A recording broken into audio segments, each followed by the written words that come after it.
At the bottom of the table are Eritrea, Turkmenistan and North Korea. Reporters Without Borders classify the lack of press freedom in those countries as very serious. Sudan is also in that category. But last year's mass protests that led to the ousting of President Omar al-Bashir have resulted in stronger democratic structures and reduced restrictions for journalists. As a result, the country ranks 16 points higher on the index than last year. Countries that made similar improvements include Malaysia and Ethiopia.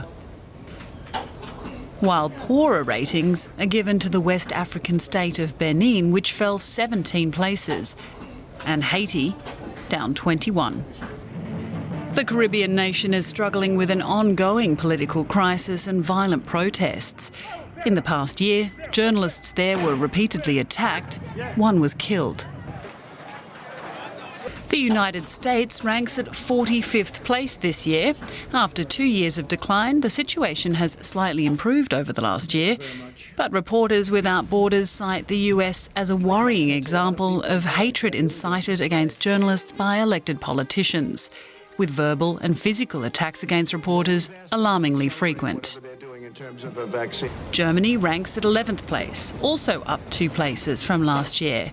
The main reason for this is a decline in the numbers of attacks against journalists. But Reporters Without Borders say they're still concerned for the protection of journalistic sources.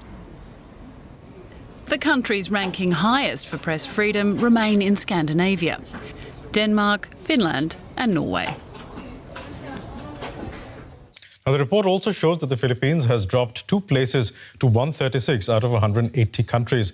And someone who knows what that means is journalist and author Maria Ressa, who's had several run-ins with the government. She joins me now from Manila. Maria, very good to have you on the program.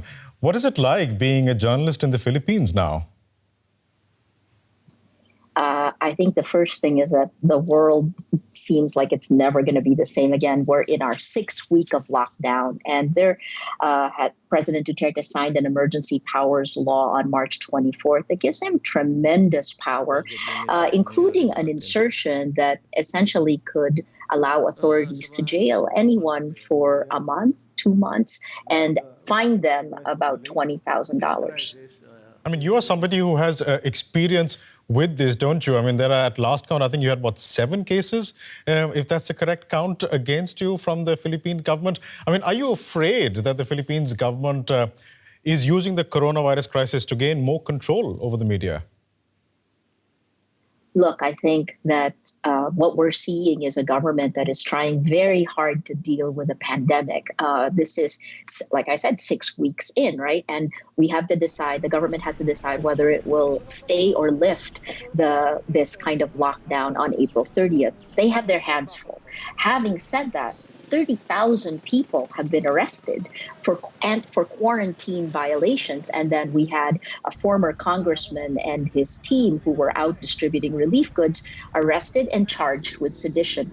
So these 2 things are going hand in hand. Yes, journalists, more than ever, the mission is much more important, because not only are you trying to hold government to account, you're also trying to make sure that our citizens have the right information.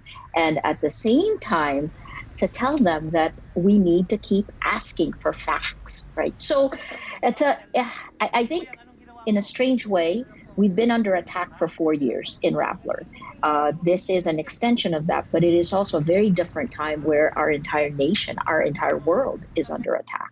Do you think that moving forward, things are going to get worse for you in the Philippines and for media freedom in the Philippines before they get better? I think there are 2 problems that we're going to have to face post-lockdown. The first is really, can independent news groups survive this, right? Our business, more than at any other time, is under attack. Cash flow is king. You're going to see a recession, if not a depression, in many countries around the world. So that's the first step. The second one is we've got to go out and do our jobs even more, because our people need this. Maria Ressa, pleasure talking to you. Thank you so much. Thank you.